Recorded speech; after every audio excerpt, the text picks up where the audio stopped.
So welcome, everybody. We're so happy to see so many people from all around the world joining us today for the fourth and final event of the Mary Hope Center for Reconciliation Spring Webinar Series. And we are very thankful to Beyond Conflict for partnering with us for today's webinar that's titled Knowing Us, Knowing Them, Applying the Neuroscience of Group Dynamics to Reconciliation and Peacebuilding. Scientists are making notable advances in understanding how the wiring of the human mind affects the outlooks, predispositions, and decision-making processes of individuals and societies. Neurobiologists and neuroscientists are discovering how the anatomy and physiology of the brain and nervous system influence how our brains work. They are exploring how our life experiences can lead to changes in the brain and how those changes can in turn affect both our thinking and our behavior. This expanding awareness could be invaluable in understanding not only what drives individuals and societies to use violence to resolve their disputes, but also what encourages people to turn from violence to peacemaking, and what leads them to embrace negotiation, mediation, reconciliation, and other components of peace processes. In societies around the world where the social fabric is torn, perhaps a better understanding of brain science can help guide efforts to bridge societal divides. With us today, we have a fantastic group of neuroscience researchers and peacebuilding practitioners who will be engaged in a conversation that will help us understand how a greater knowledge of brain processes can bring a deeper understanding to peace and reconciliation efforts.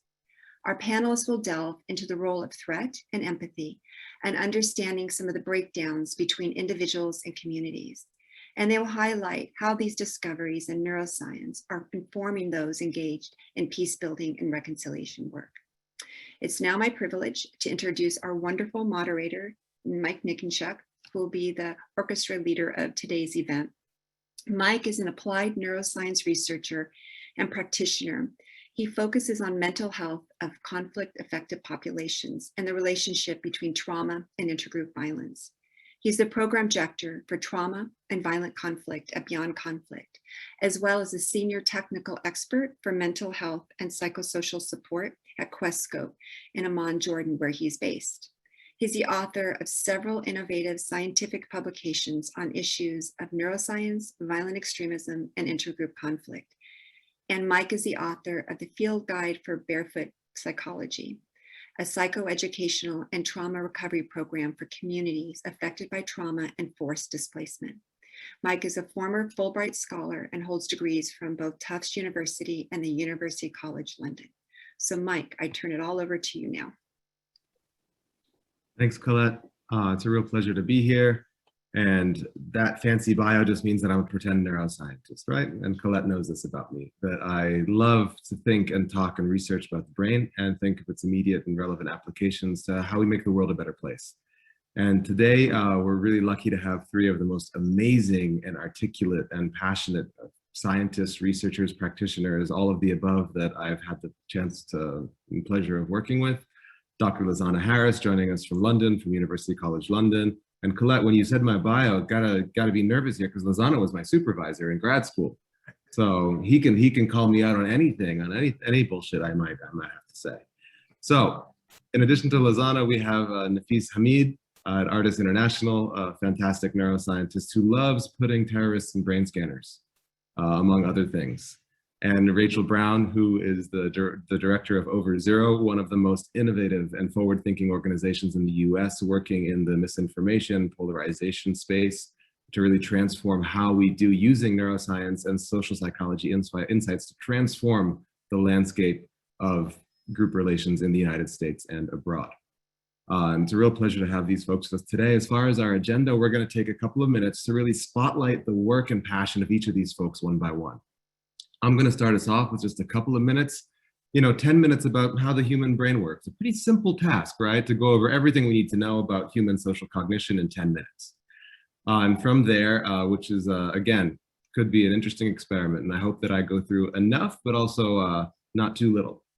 After that, we're going to turn to Lizana to talk a little bit about some of the science behind issues of intergroup relations, bias, and dehumanization. These words that come up so often are so relevant to working in reconciliation and peace building in the United States and around the entire world. So Lizana is going to give us 10 minutes on some of that science. From there, we'll turn to Nafis to talk specifically about issues of social norms, of social exclusion, and of issues of how that turns into cycles of violence in certain communities and in certain spaces. Nafis has a ton of research in looking at not only extremist groups, but also in ideologically motivated nonviolent groups, QAnon and others, et cetera. He's written extensively on the topic recently for CNN and other outlets. So we're going to take a minute to explore some of that science of what's going on in the brain when we make those transition towards and away from violence as individuals and as collectives. And from there, we'll turn the light onto Rachel to talk about her innovative work in taking this science and transforming it into real programs with real humans around the world. And she'll take some time to talk about the transformative work that she's done in Kenya and the United States and Europe and other places in this age of misinformation and complicated group dynamics. So I hope that this will be a fun ride. So I ask all of you to buckle up, buckle your brains in, buckle your hearts in for what will be a good time of storytelling and sharing some cutting edge science. So with that, I'll turn back over to myself to start with a little bit about the brain. But I'm going to just put a timer for myself first so that I don't make anyone else miss out on their time. So I'm going to share my screen for a second here. A second being 10 minutes. And I have turned off my WhatsApp because I've learned that lesson too many times. So let's go back to the beginning here. I want to take 10 minutes to talk about some basics of the human brain.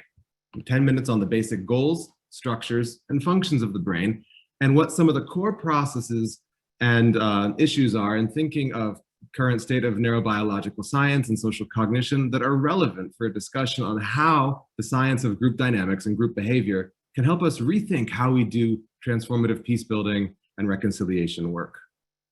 So we've got to start with the most basic thing. What is the goal of your brain?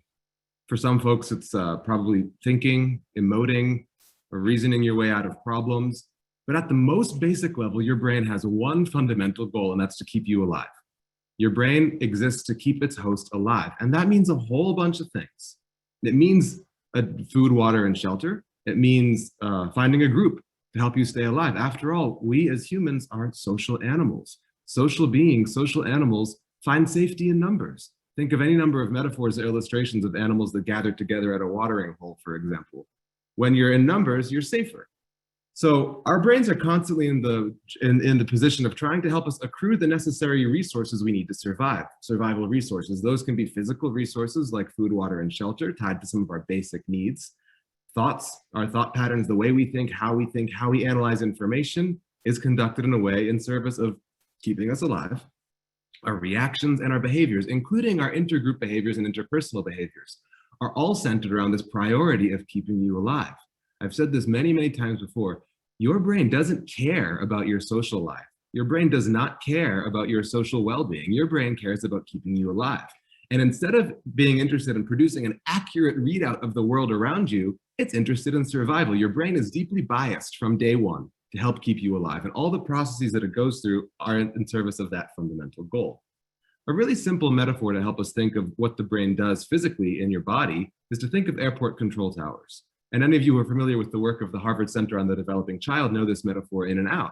But the airport control tower has a couple of key functions. Most of us have flown in and out of airports before. They coordinate takeoffs and landings, runway movements, anticipate changing conditions, anticipating threats, and then coordinating responses in the runway, to the engineers, to folks in the terminal, to adapt to those changing conditions and threats. And your brain does the exact same thing through a host of different systems, through your nervous system, through your endocrine system, through your entire body. Your physiology operates in response to these anticipated needs and threats that your brain can detect. So your brain functions in a very similar way. We can call it the coordinator in chief, whose main job is to anticipate these threats and to coordinate appropriate responses across the body.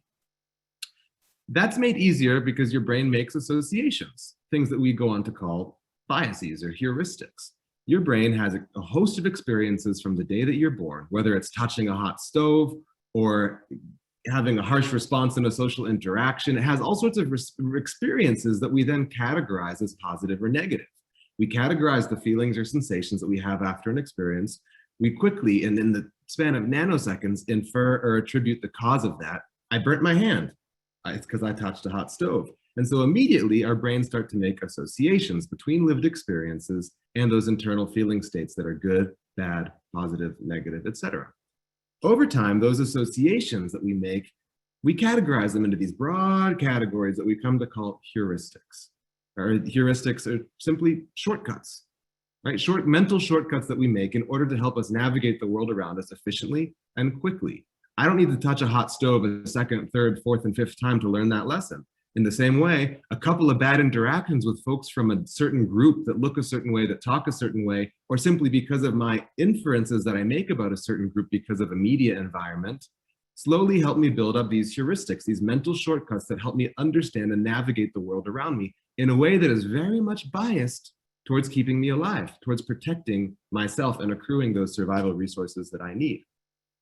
And our brains are not simply always taking in information and reacting. Our brains are not purely reactive as an organism, as a function, they're predictive. Our brains are constantly, like the radar on a control tower of an airport, scanning the environment around us, not simply to wait for the emergence of threats, but to scan for the possibility of threats in our environment.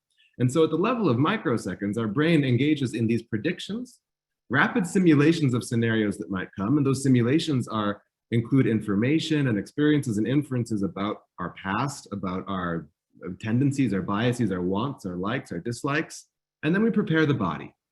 So at this level of an unconscious level, below the level of our conscious awareness, our brains are engaging in these cycles of predictions, simulations, and preparing the body to engage with those.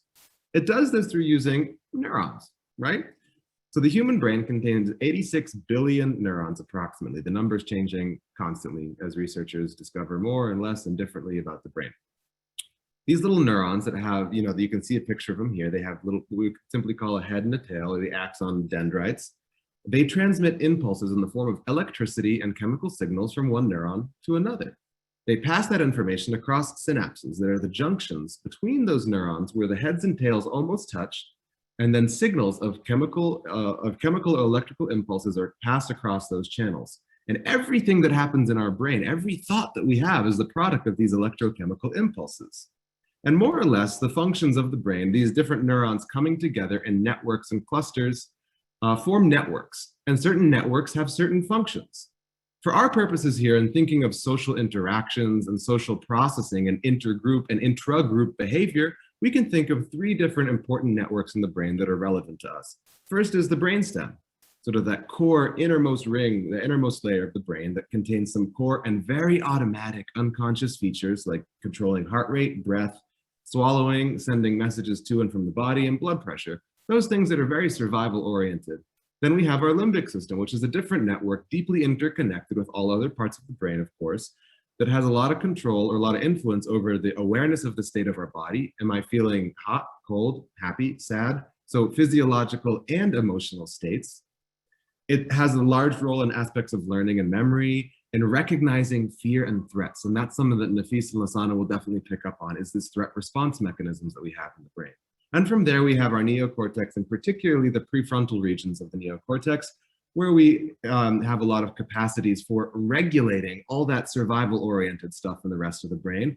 A lot of functions around logical reasoning, strategic thinking, sensory perception, spatial reasoning, and working memory. And these networks are in constant communication with each other, but there's different physiological and chemical processes that can disrupt the communication or affect the communication with these networks. Sometimes our limbic system, in moments of heightened emotional arousal, might be playing a bigger role than parts of the prefrontal cortex.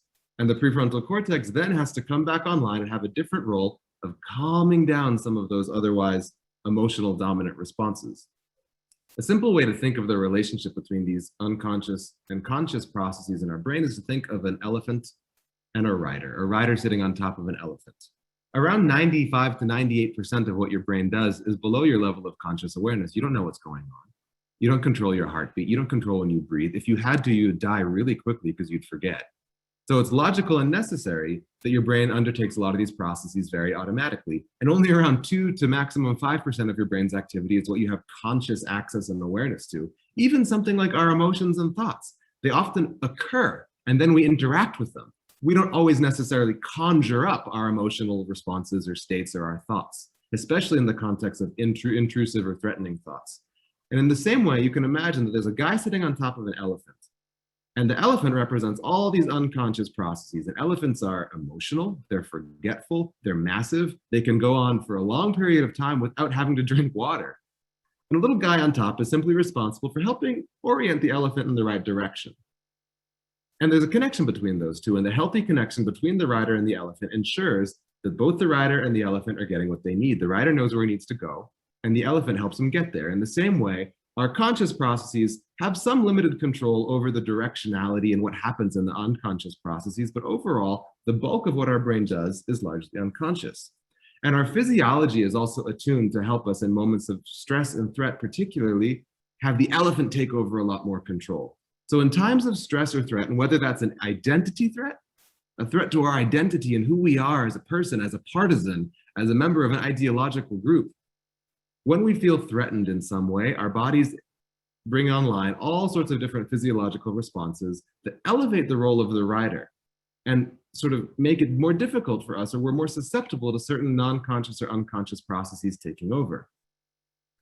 Some of those include the HPA axis, the hypothalamic pituitary adrenal axis, and through which our brain sends little stress signals from our amygdala, a little almond-shaped piece in between the brainstem and the limbic system.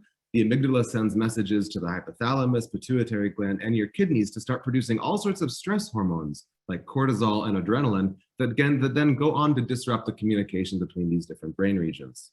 We also have our autonomic nervous system, which controls a lot of bodily functions. Why do we sweat when we get anxiety sometimes? It's because our sympathetic nervous system is sending signals from the brain to the hands that there's a threat nearby. Similarly, we have certain systems in our body that are activated in the context of group relations. When we feel safe in the context of a loving relationship or a group, we have the experience of oxytocin. This is a neurochemical that often was studied in the context of lactation and bonding between mothers and children, but then was also studied in the context of ideologically aligned groups and members of affiliation groups. And in the context of high oxytocin release, you can see an increase in trust and also an activation of certain calming parts of the nervous system. So all this is to say that we have brains and bodies that are first and foremost very unconscious, very sensitive to threats in our environment, and the threats that it's sensitive to coordinate with all sorts of physiological responses that enable us really to be predisposed to in and out group thinking, to derive safety from our in-group, and to vilify, whether it's even unconscious, many members of our out-groups. And that makes it important, but also difficult to account for what's going on in the brain when thinking of how do we intervene in group dynamics in a polarized environment. With that, I'll turn it over to Lizana to carry us forward from here. Thank you, Mike, for that very comprehensive talk. I think you did all of the work for me in terms of talking about the brain, which is excellent. So what I'm going to do is basically pick up right where he left off. I'm also going to share my screen. And I'll continue talking about the brain, but really in the context of bias and intergroup relations. And I'm going to do so by hitting on a few of his high notes, but by also talking about a novel approach that we have to reducing bias. This is an approach that I've been developing with Jason Okunufua and Greg Walton, who are wonderfully brilliant social psychologists. And it also plugs into a larger theoretical approach that I've developed with philosopher Ophelia de Roy in Munich. And so what I'm going to do, like I said, is really just pick up where Mike left off and continue talking about the brain and some of these brain systems that are responsible for the behaviors that we're interested in caring about. I always find that the first thing I should do is dispel myths that often occur. And when we think about ethnic differences, racial differences, we're often thinking about genetic basis for differences between people, and there is no genetic basis for these differences. Race and ethnicity are social constructs, which means they only exist in a social domain. The relationships between different groups are historical occurrences that have transpired, all serve to explain why the world is structured in the way that it is. But for most human beings, again, they may think of people as being biologically distinct who belong to different types of groups. And so even though there was a lot of science 200 years ago that attempted to argue for biological differences. We know that's not the case. And so I always start with this point. Having said that, how then do we begin to explain things like bias between groups? If it's not the case that I have these different reactions to different groups because they're fundamentally different types of human beings, why is it then that I'm having the kinds of negative reactions that I might have to outgroup members? And again, this has a lot to do with the cultural narratives or the stories that are being told in societies, in our cultural context, that really serve to shape the in-groups and the out-groups, right? The members of different groups, what are different groups like, the criteria, how do you identify who belongs to what group? And so what we've been running around and calling implicit bias as a population is really just a way of describing the result of this learning process. As Mike said, right, from the minute that you're conceived and you're in your mother's stomach, right, you're getting experiences that are influencing how you make predictions about the world.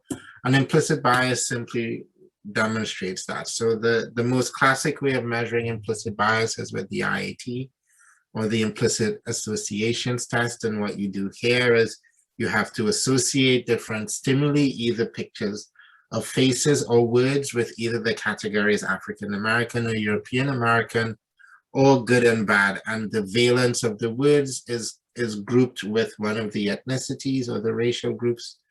Those valences and ethnic groupings are switched at a point later in the task.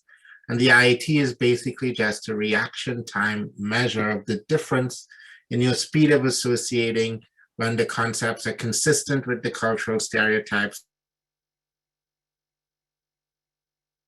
versus when they're switched. And so you get this difference score, and that's a magnitude of your cultural learning is what I would call it. Because again, that's what implicit bias is. So it's not the case that people are unaware of these biases. There's actually recent research which suggests that people can predict their implicit bias scores.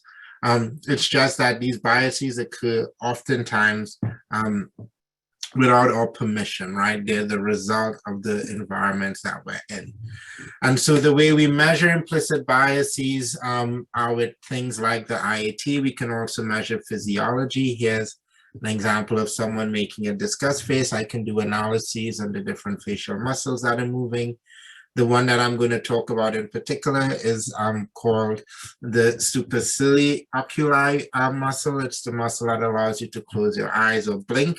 And we use that as a measure of a fear response. So if, for instance, I played a loud noise, you would have an inadvertent blink response. And the magnitude of that muscle movement tells me the extent to which you were startled. So in one study, I'll first tell you about participants who were given an IAT or the startle blink measure in response to looking at pictures of white and Black Americans. And what they were able to demonstrate was not only an IAT effect, as you can see in this bottom left panel, where again, for the opposite associations, people showing longer response latencies, they're also demonstrating more of this startle eye blink fear response. And this is important because it associates the bias response with a fear response, but also because in this study, these differences correlated with activity in people's amygdala.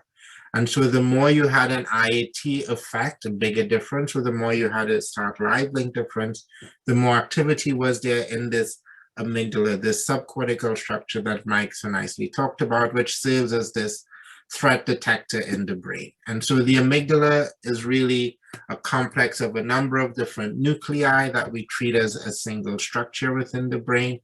And the amygdala, like I said, is basically your burglar alarm in your head. If there's anything that's emotionally salient in your environment, this brain region gets going.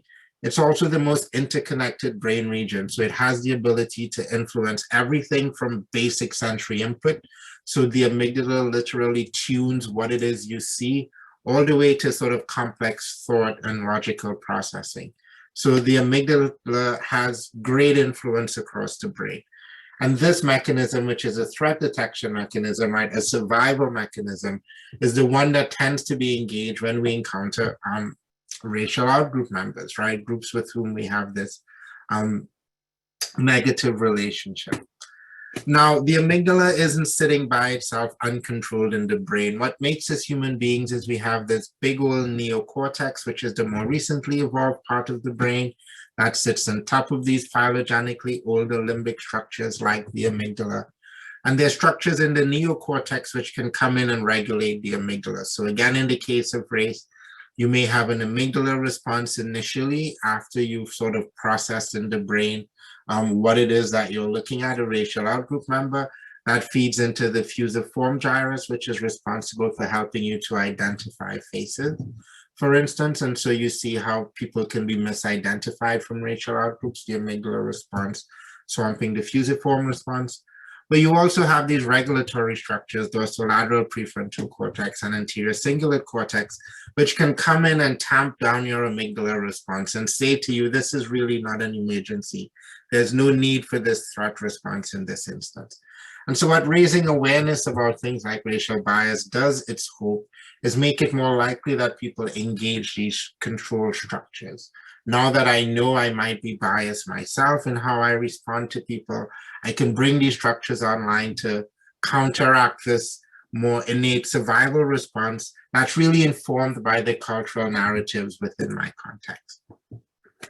Now, to complicate matters further, what happens in addition to this more primal affective survival response is that we make inferences about what people are thinking. And so theoretically, a lot of my work focuses on how people think about what other people are thinking. How do we figure out what's inside somebody else's head?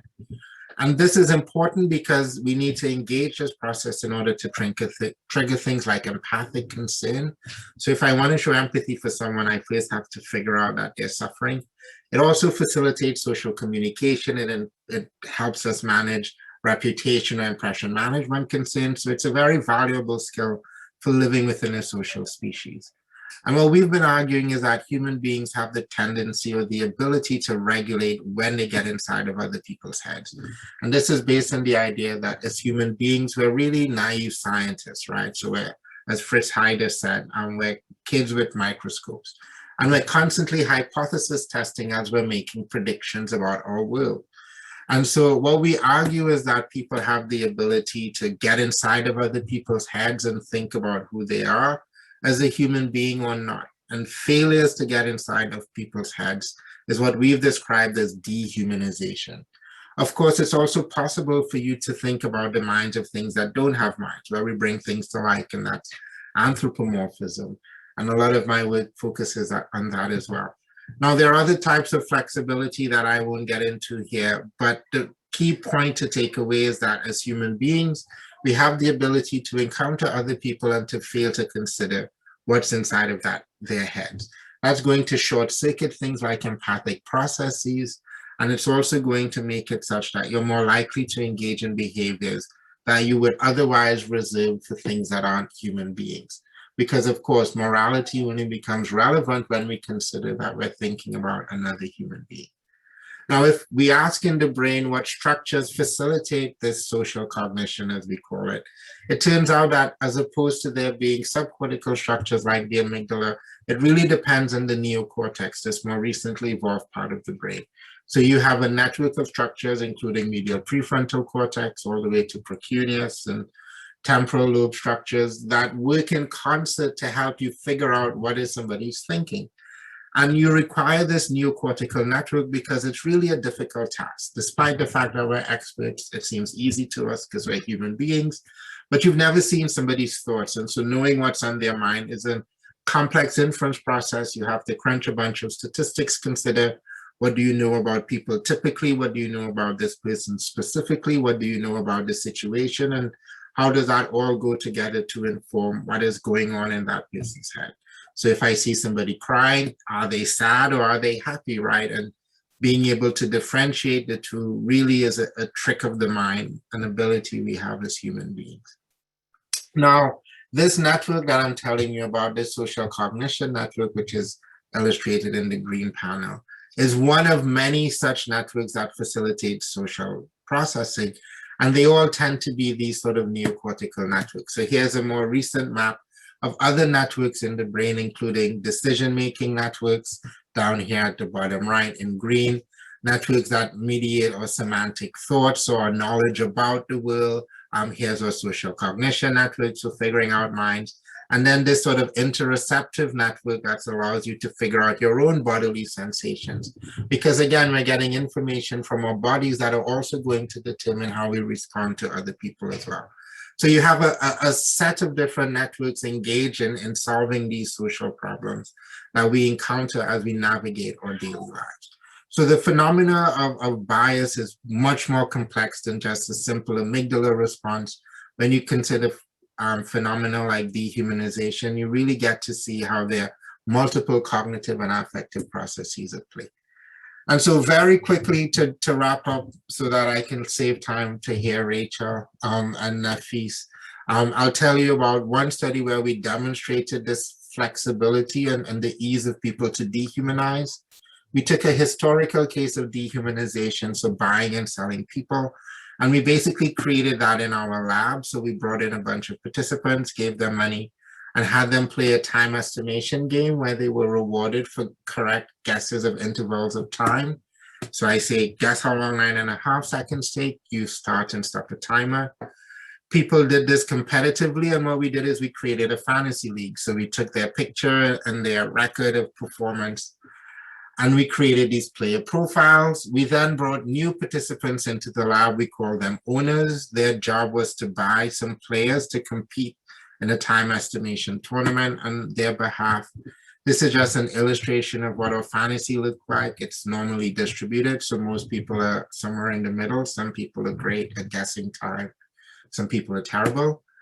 If you look at the purchasing strategies, our owners mixed it up. You could spread your money around. You could buy 5 average people. It didn't really matter, because what happened was we brought you back to the lab. A couple of weeks later, we took you to the MRI machine, and now we're going to just show you pictures of people that you either purchased or didn't, and we're going to show you outcomes. And you know that if you see a positive outcome, they've just won you some money, right? Because they're on your team. If they're not on your team and you see a positive or negative outcome, it doesn't really matter. So we're going to look at brain activity just at this first screen, just looking at the people that you've simply purchased or not purchased. If you first look at just the behavior, we see that purchasing mattered. So this is the percentage of time that participants change the value of a player, because again, in the magnet, after you see the outcome, we give you the option, do you want to increase or decrease their value? I'm just showing you this to suggest that the purchasing behavior had an impact. It did change something. If we look in the brain, again, just at this first screen, we're going to look in the social cognition network. And again, what we see is massive disengagement. So people aren't spontaneously considering the minds of the guys that they've purchased. Why is that? Because their minds are irrelevant, right? If they're there to win you money, what matters is their performance, not necessarily what's on their mind. And what I really love about this example is we get regular people to dehumanize other regular people, right? There's no historical context that's promoting dehumanization, no propaganda, none of the stuff that's really present in current active conflict zones that are going to further exacerbate these effects. And so our idea, therefore, is that what we should do when we think about bias are finding ways to work around it. Traditional models of approaching bias talk about first going to stereotypes or group categorization processes, and then getting into the person's mind, which is that trait inference circle, only if you have information and motivation and the resources to do so. So what we've been arguing instead is that, well, these stereotypes probably aren't going anywhere, they're cultural knowledge, but it's also possible, we've argued, to go directly to the trait inference, right? So to get into the person's mind, which is going to trigger these more neocortical brain regions that are going to ascribe full humanity to the person and make it less likely that these sort of survival mechanisms dominate in how you interact with that person. And we have evidence for this from very old experiments showing that if I show you faces of African Americans, for instance, and I ask you to guess whether they like celery versus just make a categorical judgment, so tell me if this is a man or a woman. In the case where you're thinking about celery, so this person's preferences, we get rid of the amygdala activity that we typically see in the categorization case, or even if you're doing a basic visual search task. So there's evidence that this approach might be effective. So what I'll do is stop talking now and allow other people to take over. Thank you, Lizana. It's a important segue to think that it's not so much an individual person who's standing in front of us that matters, or who they are vis-a-vis another group. It's the function of that person, what they mean to us in the moment, their functional utility. Are they a threat? Are they an object that activates a reward in my brain? Are they an object that activates some sense of loss in my brain? So in thinking of how these individuals and groups relate to each other based on the perceived role that this person and this group plays in my life, does align with that survival orientation that our brains have, whether it's for self-advancement, for status protection, whatever it may be. And with that, let's turn to Nafis to talk to some additional, beyond the context of buying and selling humans, which is about as dark as we've gotten and can get. Let's go to some terrorists, right? Wherever Nafis is going to take us. Sounds good. Let me just get the screen big. Okay. So I want to talk about this thing called sacred values. It's what our research team focuses on. Sacred values are a subset of moral values that are considered to be of the utmost importance. They're like very strong moral convictions that you wouldn't trade off or negotiate and compromise on. And, you know, different groups have different sacred values. Jihadists may say that they believe in strict Sharia and expanding caliphate, a borderless caliphate. White nationalists might argue that they want ethno-nationalism, they want an ethno-state and remigration of immigrants. But many of us, many mainstream people might believe in something like freedom of speech, or free and fair elections, for example, could be sacred values. And Donald Trump, has his group of people, his fans were also had their sacred values. So after the January 6th failed insurrection, you had Donald Trump put out this tweet that I thought really nicely summarizes some of the things that we've seen in other groups of what we call devoted actors. It says, these are the things and events that happen when a sacred landslide election victory is so unceremoniously and viciously stripped away from great patriots who have been badly and unfairly treated for so long. Go home with love and peace. Remember this day forever. So what you have here is a threat, a concocted threat, in this case, of a stolen election towards a sacred value, which is liberal democracy, elections, basically, by an outgroup, which presumably were the people in the Capitol building. So, Congress, and then a valorization of the people who are going to sacrifice themselves, who are going to be willing to fight and die in defense of these sacred values, the great patriots, the devoted actors. And so right there, you kind of have, I think, it's almost like I was thinking, Trump is actually a pretty decent social psychologist in this tweet. I mean, he's really getting like all the good elements together of basically what I would write about in my research, all the different elements.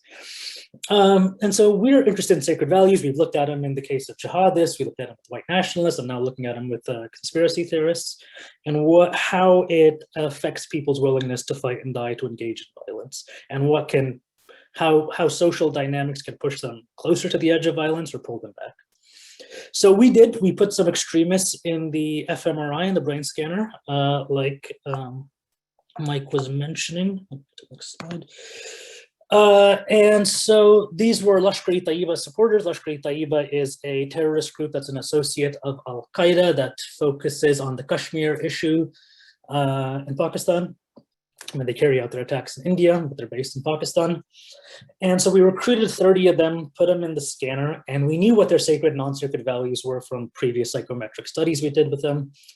And we had done lots of surveys with the broader Pakistani community in the area as well. And while they're sitting in the scanner, they're basically looking at these different values that we know are either sacred or non-sacred for them. So they're related to, like, should Kashmir become independent or part of Pakistan? Should there be an expanding caliphate? Should there be strict Sharia for Muslims and non-Muslims, and the like? And then in that green square that you're looking at, there's a scale, which is a willingness to fight and die scale. One is saying that, I'm willing to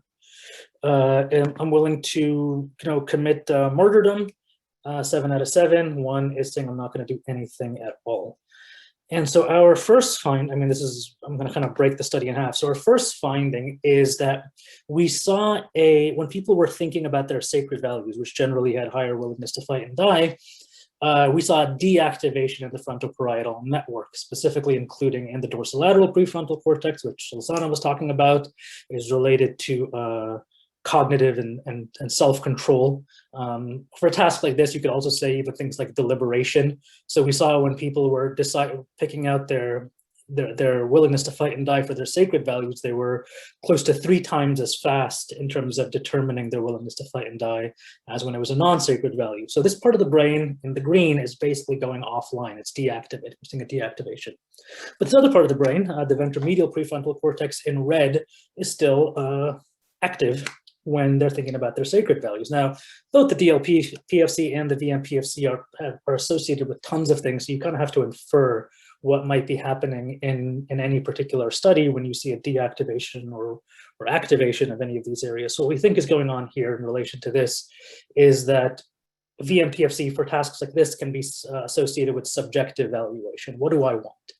And so in other studies, when you look at people making a decision where they're deliberating and struggling with a choice, or they have a temptation in front of them, you see these 2 parts of the brain working in tandem. Presumably, let's say if you're out in a restaurant and you're eating dinner and a waiter comes and brings you a dessert menu and you see a nice tiramisu and you think, God, I really want that tiramisu, that looks really good. I guess if we had you in a brain scanner in that moment, we might see your VMPFC getting really active then. Now, if you think, I just worked out this morning, I'm going to work out tomorrow, I'm trying to lose weight, and you're struggling with this decision, you're trying to tamp down this desire, then presumably we would expect to see your dorsolateral prefrontal cortex online. Now, what we see is basically that relationship when you have low willingness to fight and die for your values, basically your non-sacred values. You see 2 parts of the brain online, and you see them co-activating. They're kind of communicating with each other. Now, as you move up in terms of willingness to fight and die, which are mostly sacred values, not only do you see a deactivation in the part of the brain that's associated with self-control, you also see that it stops firing in tandem with the VMPFC. That connectivity basically goes away, notice. So we're a little concerned about this, right? You're seeing someone has sacred values, high willingness to fight and die, regions associated with cognitive control, self-control are basically going offline and seeming to be, not working in tandem with parts of the brain that are more associated with just your own desires and subjective value. So the question becomes, how do you intervene now? How do you actually maybe change up the neural circuitry or change up person's decision-making processes? And so for that, we used a social norm intervention. Social norms are is not your opinion, but it's about your perception of what you think your in-group thinks about something. So it can be quite distant from what your actual beliefs are, but if you're aware that that your in-group thinks something, even if it doesn't fit what you're doing, it might have an effect on your behavior through social conformity, to wanting to be a typical member of the group, to behave in line with the people who you see as your peers. So for that part of the study, in the second half of the study, the participants looked at whatever values they were looking at before, strict Sharia caliphate. They could see in green lit up the score that they gave, 7 out of 7, I'm willing to kill myself, for example. And then they could press a button and then they could see their average peers' response. Now, this is important. These were not other Lashkar-e-Taiba members, supporters. These were just other Pakistani people who were living in the same region as from where these participants came from. And so they were their peers, but not necessarily, believing in all the same ideology. And so they knew that we were doing surveys and they knew we had these answers, so they could press that button and then in red, they would see what the average response was of the general Pakistani community. Now, little did they know that this was made up data. So they thought it was real information, but it was actually an experimental manipulation. Half the time, the peer group, the peer response, the social norm, if you will, aligned with whatever it is that they said. And then half the time, it was less than whatever they said. And then they get out of the scanner and they reevaluate their willingness to fight and die for each of those values. Now, what's interesting is that in the behavioral post-scan measures, they come out and they say things like, I was outraged and angered by the fact that my peer group didn't believe in my same willingness to fight and die. Nonetheless, they conformed. They conformed to the peer feedback. They lowered their willingness to fight and die to match the social norm. And not only that, that area that was previously offline, if you will, deactivated, the dorsolateral prefrontal cortex, that came back online. And the degree to which it reactivated when they saw the peers having a lower response than they did, that degree of reactivation predicted the degree to how much they conform to the social norms. So that kind of shows that, one strategy for being able to affect behavior is not necessarily to change people's actual beliefs themselves, their sacred values, which are very strongly held, which oftentimes backfires if you try to just go after the value. But instead, if you adjust their perception of what they think their in-group thinks about violence, about actions, about what you can do in defense of this value, then that may be able to mitigate and lower people's propensity towards violence. But there's a caveat here. In the second study, I'm going to kind of jump through this very quickly because I'm running out of time. We looked at a population that was very vulnerable to extremism. So they basically, endorsed a lot of issues, saying that they would be willing to engage in violence for it, but they were not real dyed-in-the-wool extremists. And I won't go into too much of the details, but what we found was that when we made half the participants feel socially excluded, areas of the brain that were previously only activating for sacred values now began to activate even for non-sacred values. And not only that, participants started to increase their willingness to fight and die for their non-sacred values to start to approach the level of sacred values. And then in a post-scan, we saw that they started actually reporting more of their non-sacred values as now sacred. So what we're seeing here is a sacralization process. And we think that what we demonstrate is that social exclusion contributes to the sacralization process. And in the case of people who have, jihadist sympathies, that means more movement, more non-sacred values, moving into the sacred value column when it comes to wanting to engage in violence on behalf of these issues. So the caveat for social norms is that, yes, peer influence can work, but for peer influence to work, you have to see those people as your peers. You have to see them as your in-group. Otherwise, the norms will fall on deaf ears. You don't care what your enemy's norms are, you care what your people's norms are. And that's why social inclusion is so important, especially when we're thinking about people who are on the edge of violence, people who, whether they're white nationalists, insurrectionists, jihadists, whoever, most of the time, they still have a foot, hopefully, most of them still have a foot in whatever other non-radical community that they're coming from. That that community that they see themselves as a part of has a particularly, you could say, privileged ability in terms of influencing this person's trajectory via their social norms. However, the mistake that a lot of us make when we see our friends or family supporting an extremist organization is we cut ties. We go after them on social media. We cut them. We block them on various platforms. We stop inviting them for dinner, and maybe it's a way of feeling better ourselves. This person isn't in our life. Maybe it's a way of virtue signaling to our in-group. Look, I'm not even associated with this person. But our evidence actually suggests the opposite. If you think that you're part of a community from which a particular extremist may still feel a part of, or feel like they're at least defending, you are in a privileged position to actually pull that person back from the edge of violence, to include them back in your identity, to show them what your social norms are. And while you may not be able to de-radicalize them or change their values, you may in fact be able to disengage them. And pretty much out of time, I'm just going to summarize some other basic research that we've done. For example, in even like with the Catalan independentists, for example, where we saw a longitudinal study to look at which Catalan independentists became violent and started violently rioting versus which ones didn't.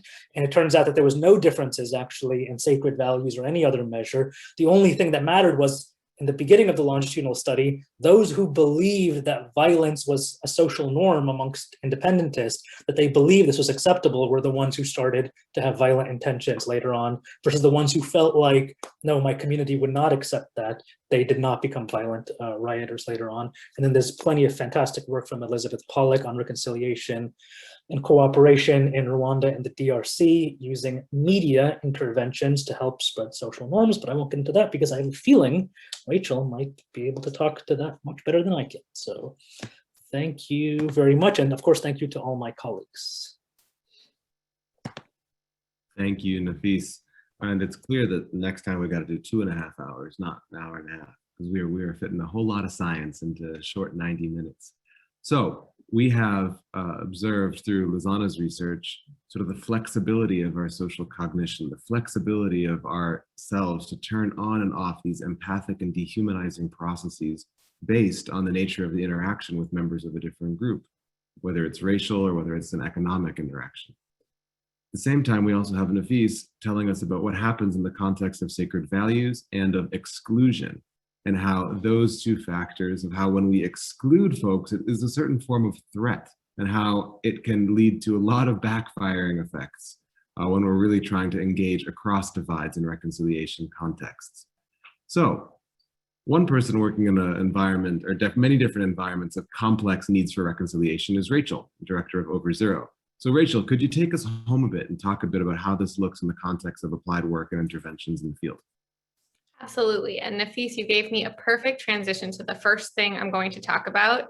And Lizana, I think looking at everything, all of your work provides a basis for a lot of this. So I'm very excited to go after the two of you and after Mike's introduction to brain science. I will talk a little bit how we move to action, and I will attempt to leave time for us to have a conversation at the end too. Like Mike said, I've worked in a lot of contexts. I got started on election violence prevention work in Kenya. I then worked in the atrocity prevention space and still sort of work in that world, looking in many ways at more upstream contexts in Central Europe and the US. And one thing I'm really passionate about and grateful to the scientists you've heard and others is that I think it can be really hard when operating amidst all of these dynamics to find those areas of leverage and interventions that can work. And there's sort of a limited realm of maybe intuitive interventions or ways we might approach these issues. But I actually think that really understanding our wiring, understanding our brains, understanding the science can help us broaden our lens and think differently and have new options and new pathways for impact. So I just want to highlight a few of those. And the first really to actually tie just to what Nafis was just talking about, which is really changing the landscape of identity. When we are in a conflict context, when we're in an atrocity conflict context, one of the things that's happening is that group dynamics are activated. We see a very singular and rigid version of us versus them being created through public narrative, through storytelling, and being activated as sort of conflict entrepreneurs move their groups towards violence. And then we lose access to some of those cross-cutting ties, kind of like what Nafis was talking about. Somebody has one foot in belonging to maybe an extremist group, but also maybe one foot in a different community.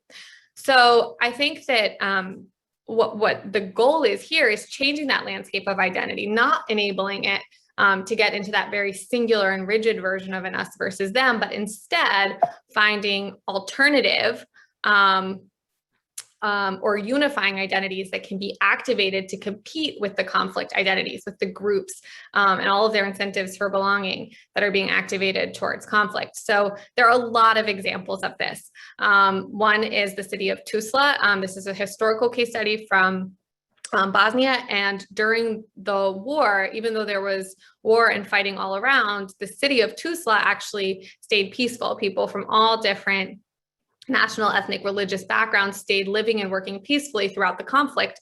And one of the things that happened there is that the Tuzlan identity was very activated by the local mayor and local civic groups. They actually, in competition with the religious, ethnic identities that were being activated, they said, okay, you might be a Bosniak, a Serb, a Croat, also you're Tuzlan. And this is what it means to be Tuzlan. And they made that identity matter and be salient for people in their everyday lives.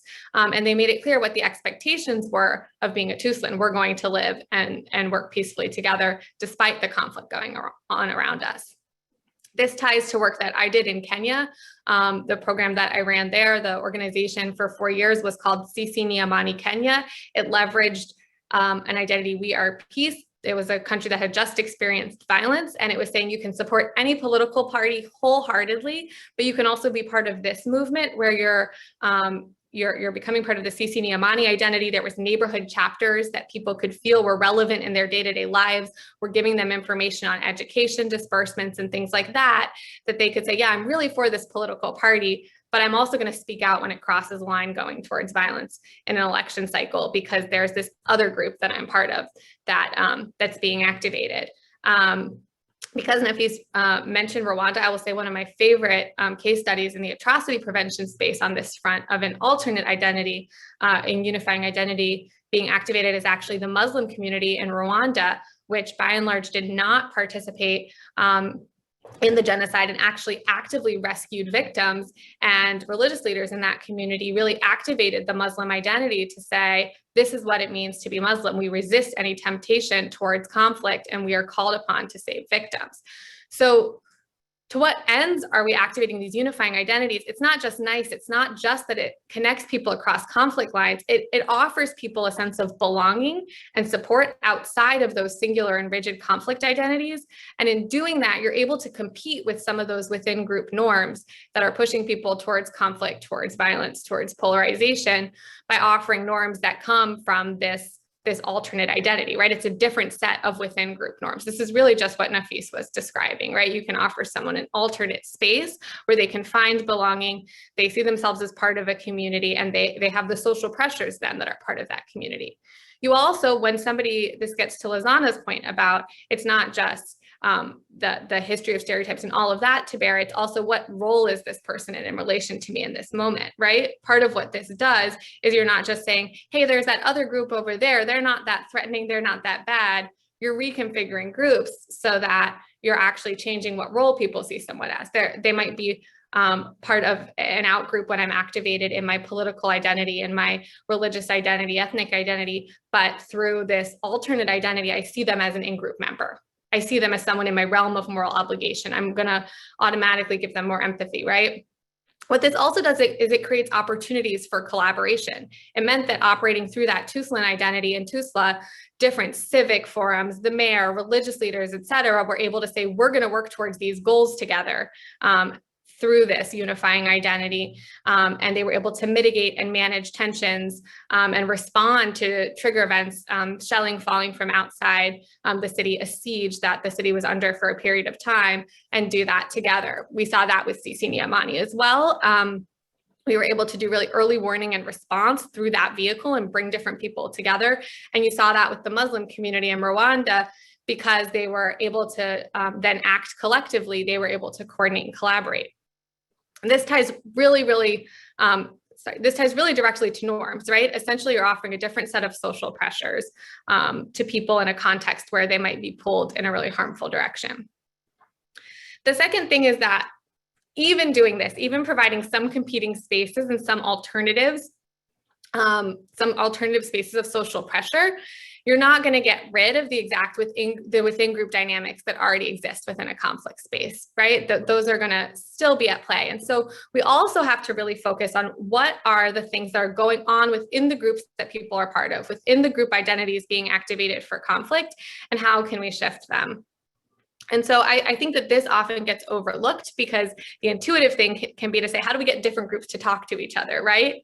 Even when we do that, people still feel pressures within their own group to maybe take a hard line with the other group, to maybe still dehumanize them, at least with words, right? So what are those within group dynamics? Norms are so important here, right? Shaping the within group norms, the expectations of what people think their other group members are doing, believe in, think, and perceptions can be shaped by a few loud voices pretty easily, right? So people, because our perceptions of norms aren't always accurate, right? We build them with clues from the world around us, what we think all of our peers are doing. We often overestimate negative behaviors. And if you think about the type of speech and rhetoric that characterizes a context where there's polarization, escalation towards conflict, people might perceive that most of their group members believe in that, agree with it, or going along with it. So can you shift that set of perceptions? Can you provide role models that really speak to that within group, the identity that matters to someone, a within group identity, and show them positive behavior?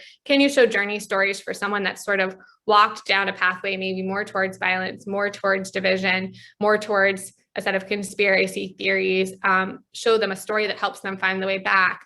But I think a really important point that I want to make here is that within group work is really hard. And we see this in conflict contexts everywhere. And we see it starting at the very beginning.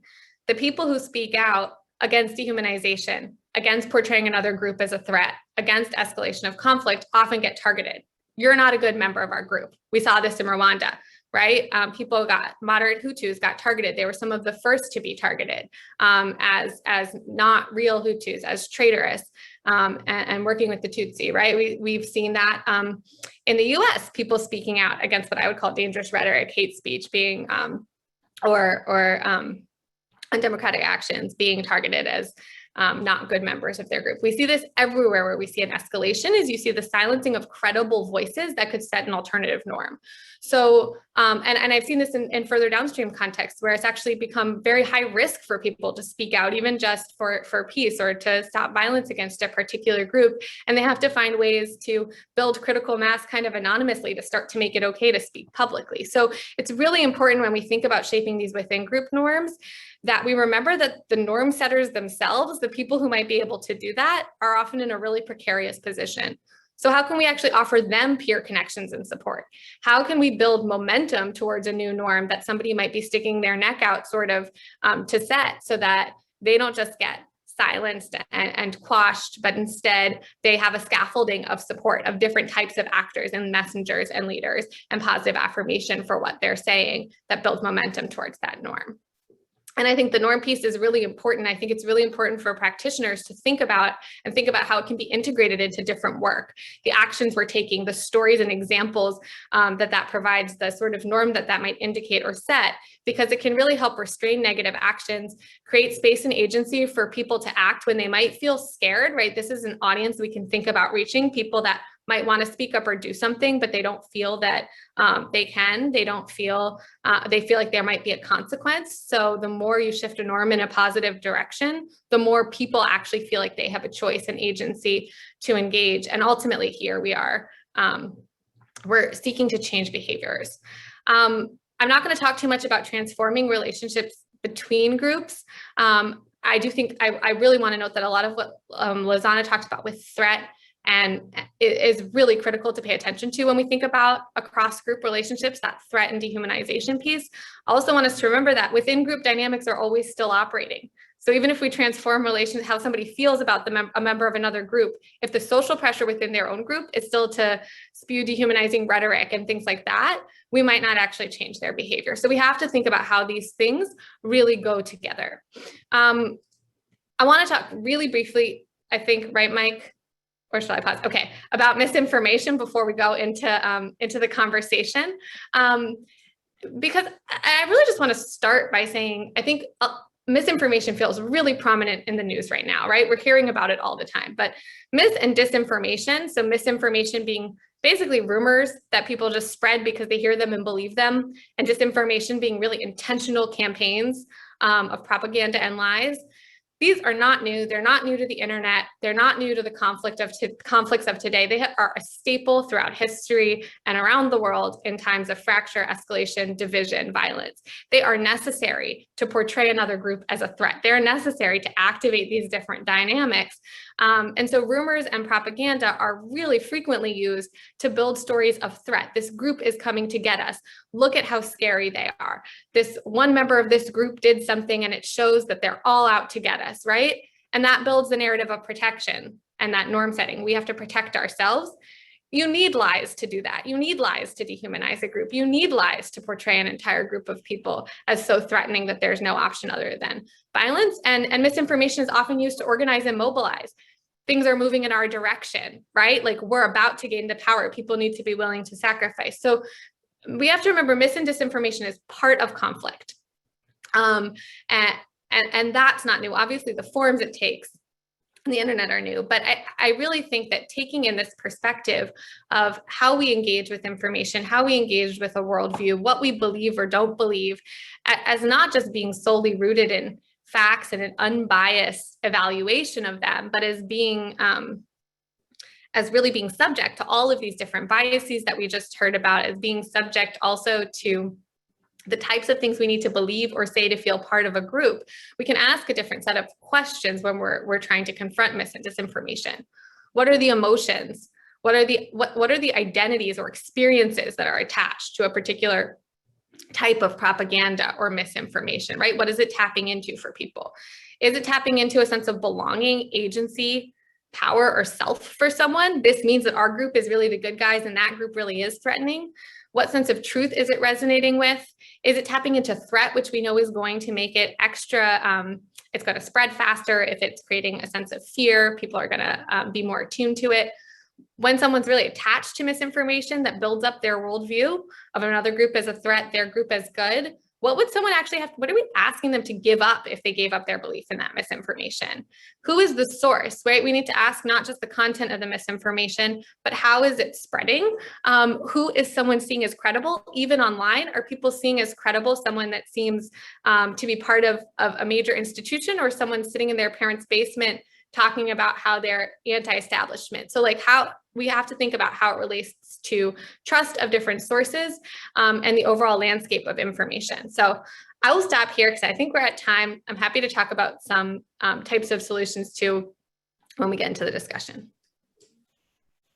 Thank you, Rachel. And to tie some of these threads together, as we're seeing throughout the different processes that we're talking about in the human brain, and then these manifested in environments of information and intergroup behavior, we can see that a lot of this comes down to the construction of threat and the construction of survival. What do I need to survive? What is going to protect me? What is going to reify the safety and security of my group? What is going to trigger a reaction in me that makes me cling to or leave a specific identity? What are the threats that are being activated? What are the identities that'll make me still feel safe and protected and accrue the necessary resources I need emotionally, spiritually, socially to stay alive in this context, even if it leads to incredibly nasty and negative outcomes? So there's so many great questions being asked in the Q&A, and I encourage all of you to keep asking those. But before we get to that, I want to ask a really important question, because we're in an age where issues of neuroscience, social psychology, psychological trauma, we all hear the terms of, psychosocial approaches, of a whole of society approach, from brain to society to community. These words are being thrown around a lot. And I think it's important that we, as practitioners, and especially as researchers and scientists, know where to put fences around their own work and ensure that we are staying as humble as needed in order to ensure that the field is serving peace building correctly. So Lizana and Nafis specifically, I'd love for you to briefly just touch on what you think are the limitations, because Lizana, as some folks have asked, if dehumanization is simply not engaging in this spontaneous social cognition, that kind of sets us up for a pretty short-term definition. Where do we go from there? What do we do with that? And so what are the limits of some of these types of analysis? Yeah, I think that's an excellent question. I think part of the answer to that has to do with considering the time course of actions, which I think we do a really poor job of in the psychological sciences. So if I'm encountering somebody, that's happening within a specific context. I have particular motivations. Then there are cultural practices that are going to determine the social landscape in that environment. And so that's going to be different in every scenario, in every conflict region, every day, even within the same conflict region. And all of that information just adds to the complexity. So as I go through the day and I move through different situations, that complexity ebbs and wanes as the interaction partners changes and their group memberships as my motivation shift. I think that's the stuff where we don't really have a lot of information. So what we've done a good job of is saying, here are the basic processes. Here's a way that dehumanization may work. Look, we're all capable of doing it. It's more likely to happen under these circumstances. But we don't know how that's going to play out in real time, in the real world, in these very unique situations. And so to address that gap, I think the ecologically valid approaches are really important. I think we need to do the field work, right? This research like what Nafis has done, where you take actual people involved in these behaviors and you look at their psychology, studies where we actually go into the field where it's ethical and possible and safe to do so, and get data so that we can really get a more accurate picture of what's actually happening, because all we're doing is giving you snapshots as the scientist. In the real world, it's going to look very different to some extent, and it's going to be much more complex. And the more we can get that into our theorizing and our studies, the better snapshots we can provide, I think. Thanks, Lizana. And Nafis, how do we put neuroscientists on the right kind of leash to make sure that they're not taking over the peace building world? Gotta stop inviting them to all these great conferences, Mike. That's number one. You know, make us unnecessary rock stars, I guess. Well, I think doing more field work obviously is a good thing. I mean, you know, I don't even call myself a neuroscientist. I call myself a cognitive scientist because I probably do more work in anthropology than I do in neuroscience. I mostly leave the hardcore neuroscience up to my colleagues who are really, you know, trained and specialized in that. Yeah, how do we, so the question is, how do we get, what was the question again? Because your work is so cutting edge and you're putting terrorists in brain scanners, where do we draw the line for you? Where should you not be making policy as a neuroscientist or be setting peace building agendas? Yeah, no, I mean, there I agree with Lizana, which is this, like, context matters for everything. You know, we can give you all these great models and theories and they sound very compelling and beautiful because, you know, we've cleared out all the noise through our statistical analysis. That's our job, is to just basically make it very unmessy and create a very beautiful, clear picture. But even within our data, if we weren't showing you bar graphs and just showing you the actual data points, you may not be able to see the patterns that we're seeing because that's coming out of some very sophisticated mathematics that's pulling those images out of the incredible messiness that's in there. For example, even with my own brain scan studies, I mean, there was only like 1 or 2 values that were actually sacred across all the different participants whose brains we scanned. The sacred values were different person to person.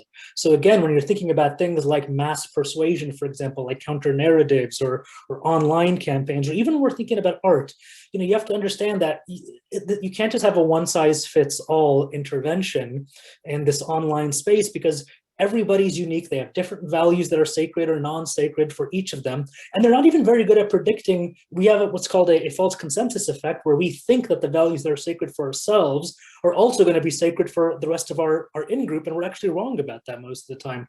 We're overvaluing how popular our own ideas actually are amongst our in-group. And so this is why I think not only context, we have to be really contextually specific when we're running an intervention in a very hyper-localized community, but we need to try as much as possible. I understand that sometimes you need to cast a wide net to get people funneled into a particular intervention program, but there's no substitute for person-to-person persuasion. That is how radicalization actually works in the real world. It always goes one-on-one at some point, whether it's online or whether it's offline. If you want to change someone's beliefs from left to right to the political spectrum, from one mainstream religion to another, if you want to radicalize someone even or de-radicalize them, you need to build that very personable, interpersonal relationship. It ultimately has to come down to that point at some point.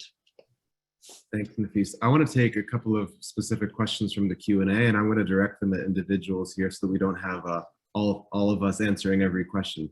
So I want to take one to Lizana. So I'm looking at a question from Mark Clark here, who works at Generations for Peace. Hi, Mark. We've connected a couple of times. Greetings from Amman. So Mark's asking, you know, there's a lot of work, whether it's on anti-bias work or intergroup contact work that's grounded in contact theory, you know, that says bring groups together. If you build it, they will come. If you connect, things will get better.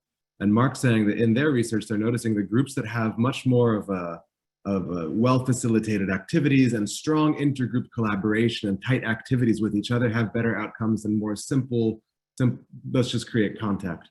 So what might be some of the neuroscientific principles? While context matters, we're looking at brains that are a common denominator amongst all of us. So what are some of the neuroscientific principles that would underlie why we're seeing stronger effects in contact programming that has a strong joint shared activity components?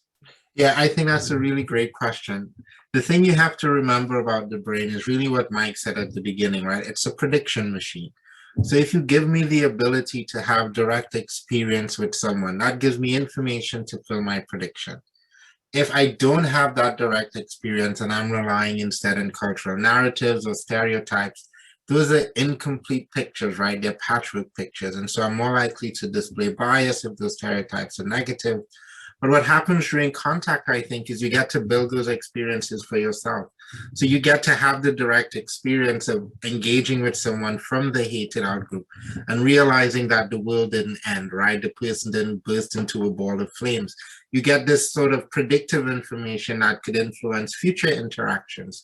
So the next time you encounter someone from that group, those experiences you had with that person that were largely positive or goal-directed are now much more likely to be relevant in informing that prediction, which is going to change how you behave towards that person. So the actual experience is really, really important, which is why the contact hypothesis has lasted so long, because the basic fundamental truth is present, right? If I get human beings, and now there are lots of moderators, right? We have to be in an equal footing. We have to have a shared goal. There have to be no barriers to communication. There can't be any existing threats.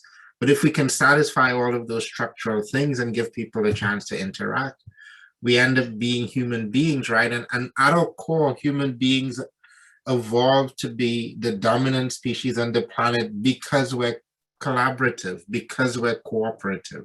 At our core as a species, that's who we are, right? We're hypersocial, we're built to work with each other.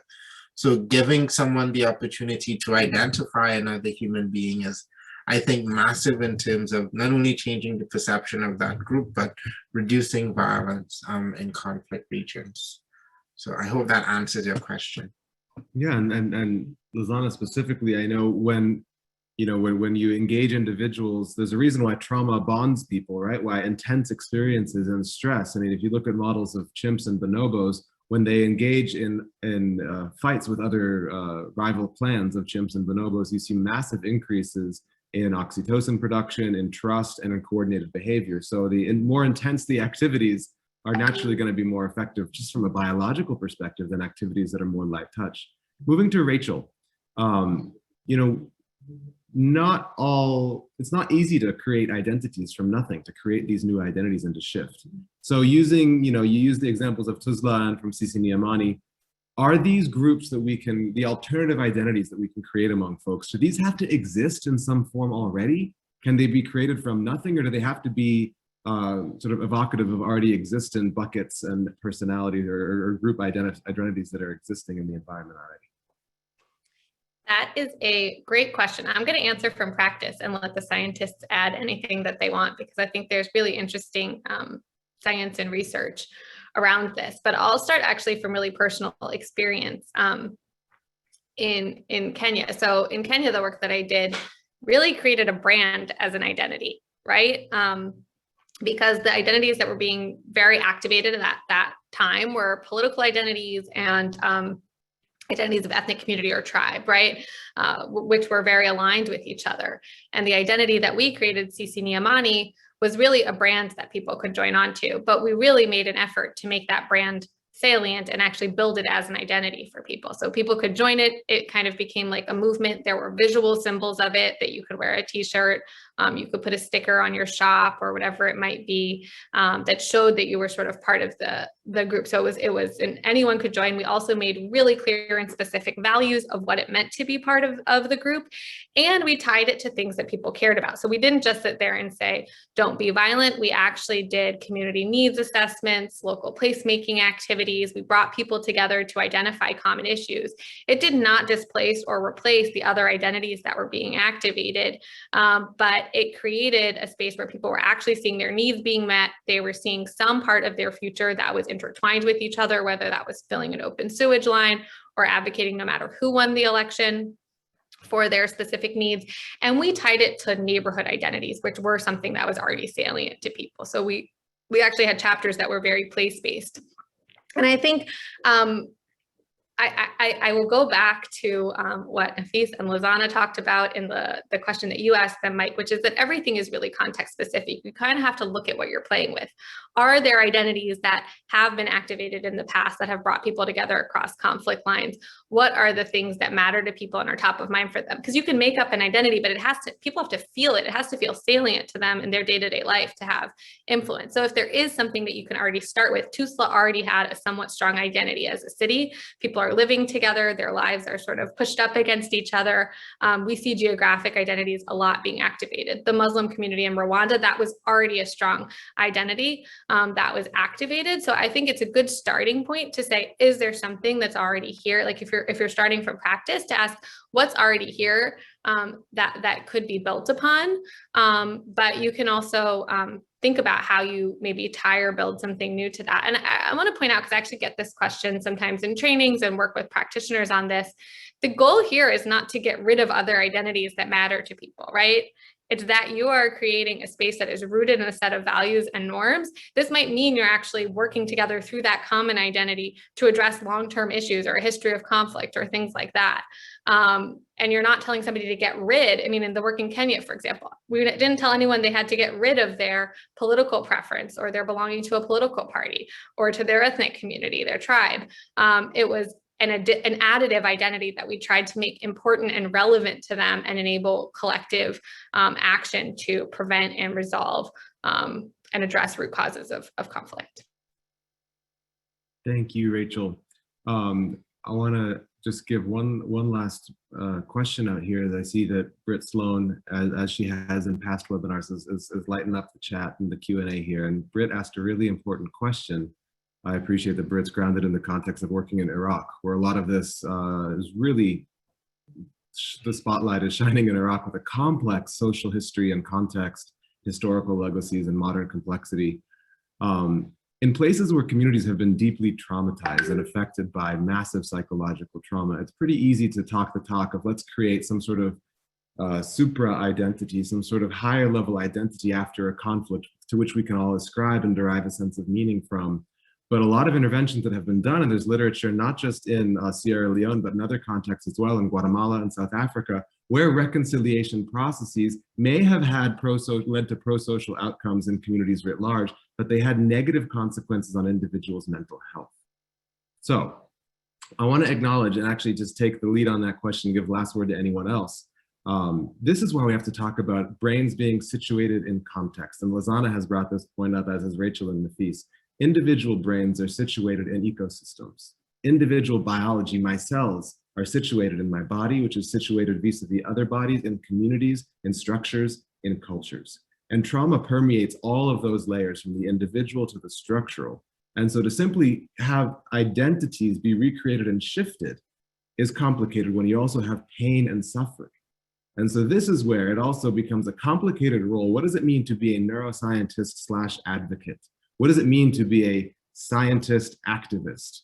Because we have to acknowledge that those structural changes that are necessary for creating environments where all people have equitable access to survival resources are there, requires more than simply understanding how humans react to conflict and to suffering, and to how human brains generate conflict and violence. Without that structural change, we're only dealing on one side of the equation, which is the human brain. And it's not to belittle the role of neuroscience, it's to actually attribute that it has tremendous power, but that power is elevated when we also work just as fervently for structural change to create environments where peace is sustainable, where brains are situated in enabling environments for peace. I'd love to hear anyone else have any last words on that specific point, on brains and structures in which they sit, and then turn it over to Colette. I have No, nothing well to said. add. Yeah, no, very well said.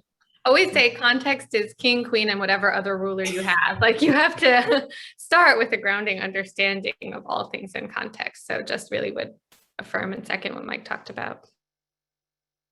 Nafis, any last words? No, just that was perfect. That was perfect. Over to you, Colette.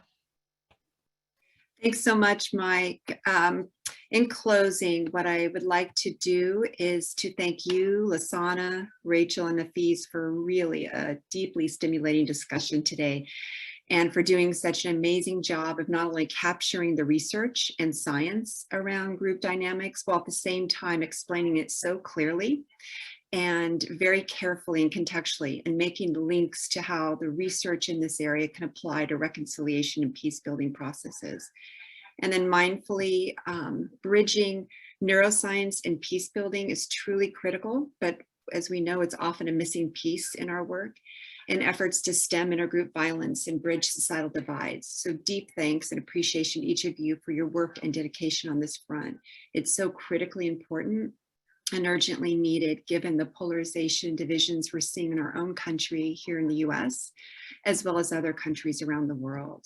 I also want to thank our incredible Mary Hoax Center for Reconciliation team for all their work in bringing this webinar to life.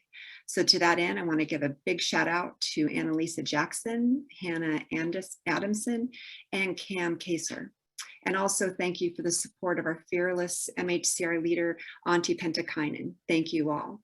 So before we close, what I wanted to do is flag 2 other resources that we sponsor that have content directly related to today's topic. As a matter of fact, both are featuring 2 of our presenters, Lasana and Mike Nikinchuk. The first is NeuroPeace. And NeuroPeace is an open source online publication focusing on research and practice at the intersection of neuroscience and peacebuilding. And the first volume on individual aggression includes an article from Lasana, and the second volume on group dynamics includes an article by Mike. The website is www.neuropeace.org. And the second is a Think Peace podcast, where peace crosses a line.